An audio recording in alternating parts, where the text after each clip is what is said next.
আগামী 18ই অক্টোবর শনিবার ধনতেরাসের দিনে সন্ধ্যাবেলায় করুন এই ধনপ্রাপ্তির মহা উপায়। এই দিন সন্ধ্যায় নিজেরাই তৈরি করুন ধনলক্ষ্মী কলস। এই কলস গৃহের আলমারির লকারে রাখুন অথবা ব্যবসা স্থানের ক্যাশ বাক্সে রাখুন। দেখবেন আপনাদের গৃহে প্রচুর অর্থ আসতে শুরু করবে।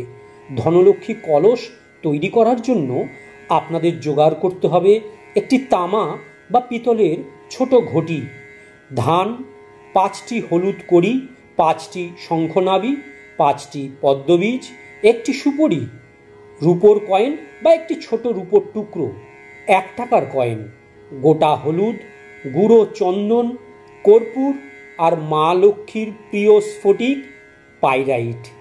ধনলক্ষ্মী মন্ত্র একটি কাগজে লাল কালি দিয়ে লিখে রাখবেন। মন্ত্রটি আমি স্ক্রিনেও দিয়ে দিলাম। এই সকল জিনিসগুলো একটা একটা করে তামার কলসে ঢেলে দিন। তারপরে কলসের মুখ লাল শালুতে ঢেকে লাল সুতো দিয়ে বেঁধে দিন। তারপরে এই কলসটি সারা রাত্রি মা লক্ষ্মীর সামনে রেখে দিন। পরের দিন কলসটি নিয়ে ঘরের আলমারির লকারে বা ব্যবসার স্থানের ক্যাশ বাক্সে রেখে দিন।